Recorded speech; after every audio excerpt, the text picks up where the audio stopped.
এরপরে ডক্টর সাহেব কিছু বললেন, আমার মনে হচ্ছিল যে উনি যেন একবার নিতান্ত নিজের অনিচ্ছায় সেখানে কথা বলছেন।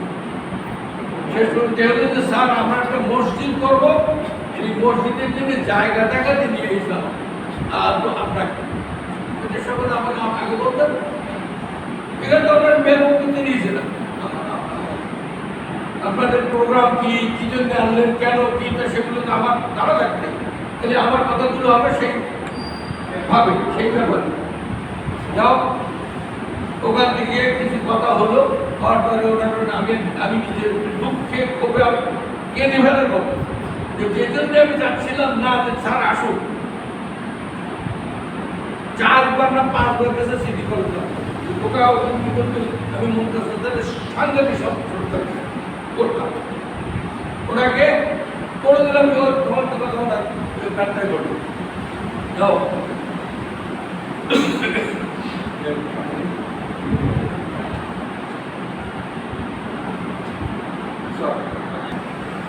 এই মসজিদের সাথে সে সম্পৃক্ত,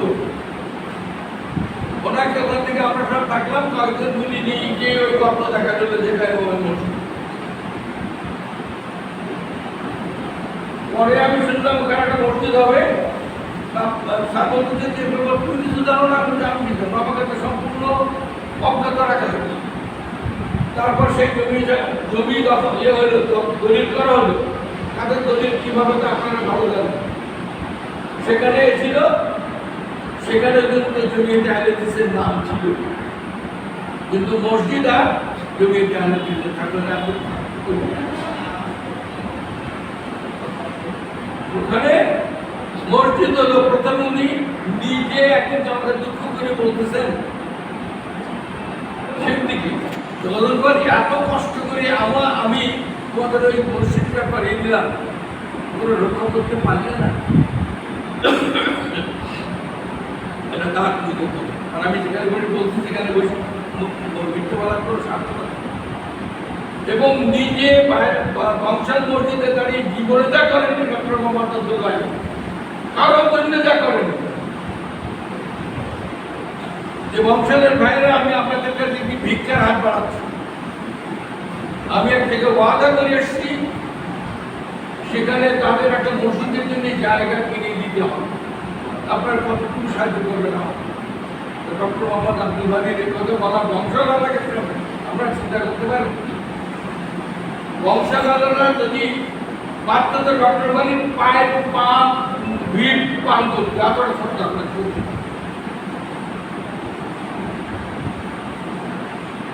যদি পীর হতো ওই বংশের কেউ, তাহলে বাংলাদেশে তাদের চেয়ে মর্যাদা সম্পন্ন পীর কেউ হতো। অথচ যখন তার লাশকে নিয়ে গেলাম আমরা দিনাজপুরে, সেই একদম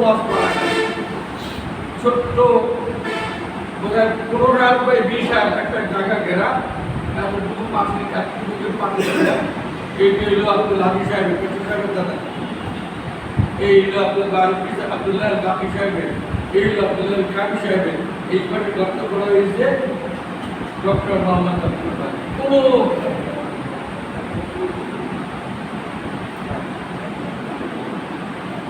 আমি যে কথা বলছিলাম ওখানে, তারপরে ওনাকে দেখা হলো এত বিশাল টাকা চাও, এখন কোনো কথা চুপ করে আমাকে মনে আসতে। এরপরে স্যার ওখান থেকে পুরো জমি কেনার ব্যবস্থা করবে, জমিটা নাম কেউ আসবে, জমিদের নামের সেক্রেটারির নামটা ছিল, নাম ছিল না, সেক্রেটারি জমি। আমি একদিকে আপনাদের বলে এই ঘটনা আমি ক্ষমা করলাম কেন, আজকে কিভাবে বলতেছেন যে আপনাদের এই মসজিদ এত সুন্দর মসজিদ, একটা সুরম্য মসজিদ, এত চমৎকার মসজিদ, কি নিরাপদ? আপনারা কি নিরাপদ মনে করছেন? আল্লাহ রাসূল সাল্লাল্লাহু আলাইহি ওয়াসাল্লাম এখনো জীবিত, মদিনার মসজিদ আর কুবার মসজিদ হয়ে গেছে, মুনাফিকেরা কি করছিল বলেন যে সূরা তওবা পড়ি লামসজিদুন নাসসাদা তাকওয়া আল্লাহ বলে যে এই যে আসল তাকওয়ার মসজিদ আর ওই যেটা মসজিদ জেরা এই মসজিদ আলাই আল্লাহ রাসূলের মুখে কোনদিন পড়াই আজও কিন্তু আমি বারবার যতদিন এই মসজিদ নিয়ে কথা বলেছি কথাটা আমার আপনাদেরকে স্মরণ করে দেব যে মসজিদের কিন্তু একমাত্র শত্রু বিপাক হয়নি।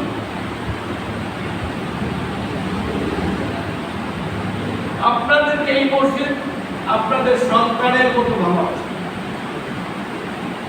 এই মসজিদ যদি আপনারা টিকিয়ে রাখতে চান এটা আপনাদের সংসারের সাথে সম্পৃক্ত করতে হবে। আপনার সংসার যদি চলে এই মসজিদ চলতে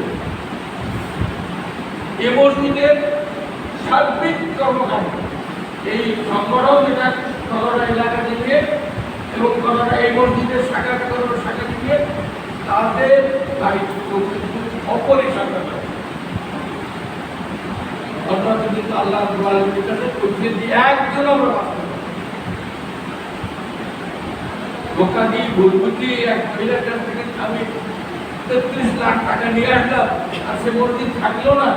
আমি তোমাকে তুই এতে মসজিদ তৈরি করে টাকা বলি না আপনার ও মসজিদ আবার ভাঙতে পারে ১০০ বছর আর টাকাটা দিলে করে দেবে এইটার কথা ওই ঢুকিয়ে দিয়েছে আমি তার কেউ দিতে হবে আমার সব সারা দিয়ে আবার পর্যন্ত থাকতে জমি তো থাকবে মসজিদ পুরো নিয়ে গেলে ভেঙে আবার বানাতে হবে আবার বানাবে কিন্তু জমি তো আর কোথাও যাবে আমাকে জমি কিনে দেবো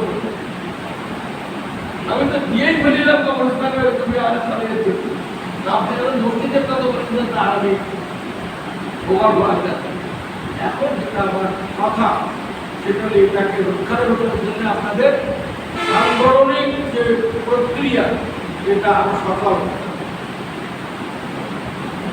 এখানে যে কথাগুলো আমি আপনাদের বলতে পারবো আমাকে বুঝতে হবে কারণ আপনাদের সারা বাংলাদেশের দোকান নিখিল বঙ্গ আসাম জমিয়তে আহলে হাদিস নিখিল বঙ্গ আসাম জমিয়তে আহলে হাদিস নামে প্রথম এই আহলে হাদিস সংগঠনের নাম। সেই সময় আল্লামা আব্দুল্লাহ জাবের রাইসুল একটা গণতন্ত্র লিখেছিলেন ওই নাম সেটা প্রায় অধিকম এগুলো সব ইংরেজিতে। আমার কাছে আল্লাহর ফতল ছিল বাংলাদেশে আপনার কাছে থাকা তাদের প্রাপ্ত জোগাড় এক ভদ্রলোক কি অভদ্রলোক কি বলি তাকে ভদ্রলোক দেখি আমি একটু পড়ি দেখি সে পড়ি মরিয়ে গেল না বেরিয়ে দিল না কি করলো আমি আর সেটা পড়িয়ে পারি।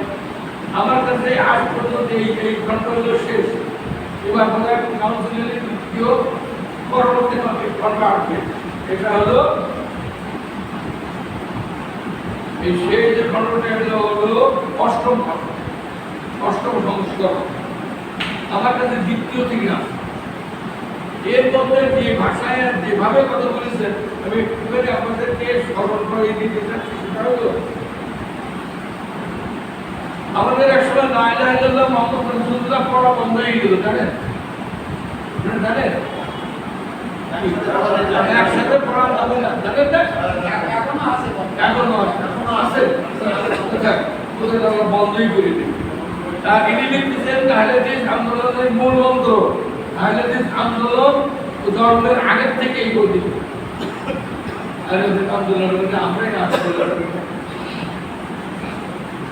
এর উদ্দেশ্য লক্ষ্য লিখতে গিয়ে আল্লামা কামরুজ্জামান যে কথা বলেছেন সেগুলো এখন আপনাদের একটু উপস্থাপন করার কোনো দরকার নেই। এরপরে বলতেছেন আহলে মুহাম্মদী জামাতে প্রবেশ ও আহলে হাদিস আন্দোলনে যোগদান করার যোগ্যতা আমি আমার এখনকার একটা যে বলছি না সংস্কার হয়েছিল কিন্তু ওনারটাই আমরা মানি ওনার নিয়ে যদি এর বাইরে যদি কারো চিন্তা চেতনা যদি থেকে থাকে তাহলে তার জমিতে আমাদের সাথে দেখানো করার দরকার নেই।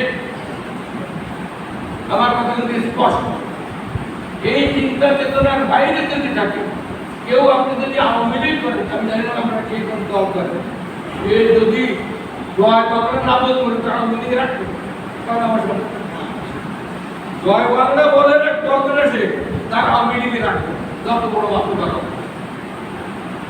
আর এখন যদি জমাতে ইসলামী আন্দোলন যদি জয় বাংলা বলে তারও রাখবে, আপনার কি করবো না।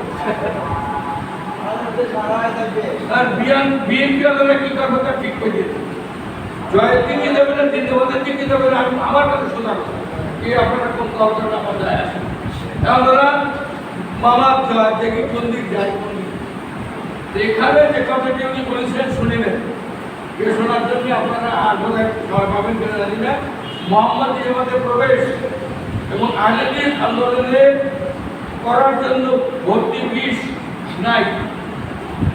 কারো হাতে দীক্ষা গ্রহণ করা বা কোনো ব্যক্তি বিশেষকে ইমাম অথবা আমির মানা আবশ্যক নয়।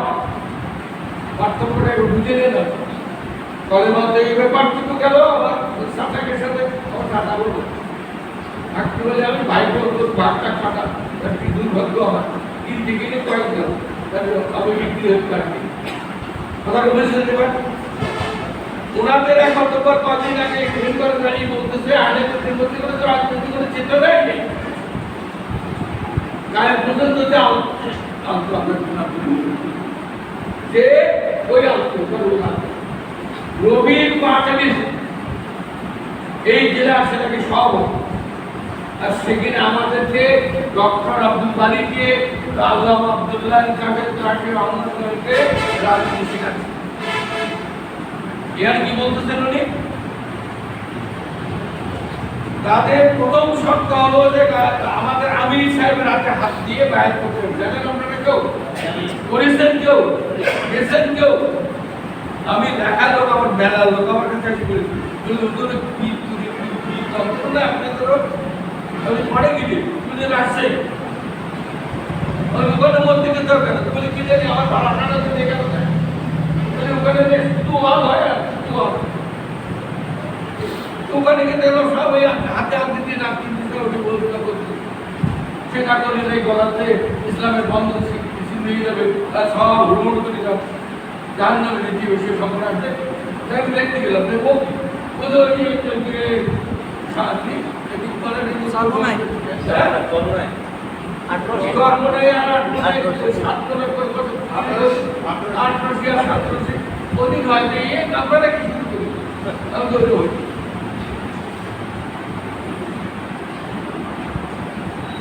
এরপর কি বলতেছেন উনি? ইমাম বা আমিরের হাতে আবশ্যক নেই কোনো বায়াত করা।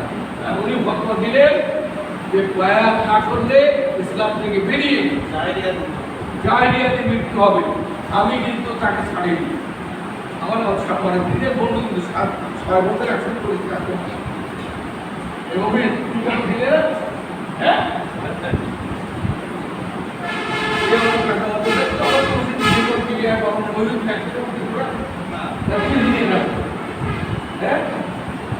আমি তো তুমি মাঝখানে আমি তারপর তুমি তারপর নরম তখন ধরুন একসাথে আমরা সবসময় মক্কা দেওয়া। আমি যে জন্য অত্যন্ত পরাক্রান্ত মন নিয়ে কথাগুলো বলছি। আজকে যে দেবে একটা বলেন তো কেমন একটিবারের জন্য আপনার বিখ্যাত বলেন তো আজকে আমরা কোন অবস্থানে এক থাকলে কি হতে পারতো আর আমরা আজকে কোন অবস্থায়। আমার অন্তত প্রতিদিন এক বিচারজনের সাথে কথা ছাত্রের সবার গুলি আজ 45টা বছর বলি স্যার আপনি কোন দল? কোন দল বলে আপনাদের তো 10টা 11টা দল। এক গ্রামের 3 জন লোক তার বিষ্ণুতে ভাই ওটাকে কোন পড়ায় বলে মাদের পড়ায়। 3 ঘর লোক তুই মাদের পড়া মানে লোক ওটা 3 ঘর ও হলো মাদের পড়া মানে প্রত্যেকে এক একটা ঘর। আমরা সারা যেগুলি কতটা হবে 3 কোটি আর 14টা দল ঘরে ঘরে আলাদা। বাপ যদি মিলে নেওয়া করে সেটি দক্ষিণ দিক মিলিয়ে পড়ে, মা প্রত্যেক মিলিয়ে পড়ে 11 টাকা। এই যে দিবাই এই কথাটাই আল্লাহ আমি যে আয়াতটা বলেছি একটা বইয়ের উপরে কভার হবে আল্লাহ হাজার সালাম বলেছিলাম আল্লাহ রাসূল ডাক দিয়ে বললেন এটাই কিন্তু সৎ। আর সেই পথের উপরে আল্লাহ রাসূল সময় থেকে নিয়ে আল্লাহ রাসূলের সময় থেকে নিয়ে আজ পর্যন্ত আমি ব্যক্তিগতভাবে অনেক দিকে আমার মাঝে কমতি আছে, কিন্তু পথটা একটু বদলায়। পথটা কিন্তু ঠিক আছে, একটা ব্যাংক পাশে দুটো একটা দুটো ডক্টর একজনের একটা বই করছিলাম, এই 4 ভাষা হবে তো আমার কতদিন আগে না আমাদেরকে ভবিষ্যৎবাণী যে 4 ভাষা হবে, আর এই ইসলামের আমার দিনে এই সর্বনাশ হবে। আর সর্বপ্রথম এই কাজ করছিল আবু ইউসুফ, আবু হানিফা কত এই সর্বনেশী সভা দুবিশ সভা দুবা এটি কামর কাশ্মীর থেকে আবু হানিফার করে গিয়ে মহিমাম আর দিনটা এই ইসলামিক জীবন ব্যবস্থাটা এই বইটা আসলে আপনারা দেখবেন কি সর্বনাশ করেছে। ওখান থেকে নিয়ে আমাদের ওখান ছিল আবু ইউসুফ, আর সেখান থেকে এসে আমাদের দেশে হারুনুর রশিদের চিফ জাস্টিস ছিলেন, চিফ জাস্টিস হারুনুর রশিদ ছাত্র, কিন্তু আবু হানিফা তাদের নাকি বিরুদ্ধে সর্বনাশ। এই জন্য তো একজন বলছেন আবু ইউসুফ নামাজ করে আবু হানিফা, আবু ইউসুফ যদি এই না করতো তাহলে কেউ আবু হানিফার কথা মনে রাখতো না। এখান থেকে এসে আমাদের এই উপমহাদেশে আমরা সবথেকে বড় দেখা মুঘল সম্রাট যদি কাটতে দেন কাকে বলা ভগবান আলমগীর কি লিখেছে না আলমগীর এই পর্যন্ত দীর্ঘ সময় জবরদস্তি করে বাধ্য করে মুজাবকে সারা নিয়ে প্রতিষ্ঠা করে। আর তাই আপনারা এই করা আর ওরা ওই করা। আমার সাথে সেদিনকে একজন বলতেছে আপনার হাতে সইয়া করতে গল্প করেন কটা লোক আপনারা যে কটা সেই কটা উনি ধরে আমাদের মাওলানা টাইটেল পাস, এমএ পাস, তারপরে মুহাদ্দিস, মুফাসসির, ফকিহ, এরাই তো আপনাদের 3 কোটির উপরে, আপনারা মোট 3 কোটি 3 কোটি জনসংখ্যা, আর আমাদের মৌলবীদের জনসংখ্যা হলো 3 কোটি। ঠিক কথা বলেন দিচ্ছে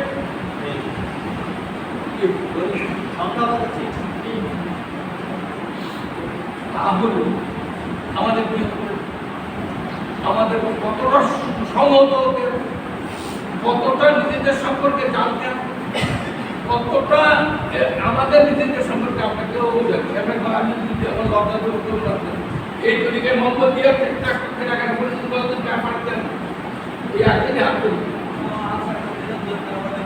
দিলাম পড়েন নেব আর এই জীবনে বড় না এত বছরের এবং সংগ্রহ যদি আপনি জানতে চান আর বুঝতে চান আপনি কেন ভুল করে আইলে দিতে পারবেন কতটা সৌভাগ্য করতে জানেন। আপনার আইলে দিয়ে ঘরে জন্মগ্রহণ করাই আপনার জীবনের সব থেকে বড় পাওয়া, এর থেকে আপনার আর্থিক পাওয়া দরকার। আল্লাহ রাসূল সাল্লাল্লাহু আলাইহি ওয়াসাল্লাম দিয়ে বলেছেন কুল্লু মাউলুদিন ইউলাদু আলাল ফিতরা, প্রত্যেক বাচ্চা জন্মগ্রহণ করে ফিতরাত ইসলামের উপর।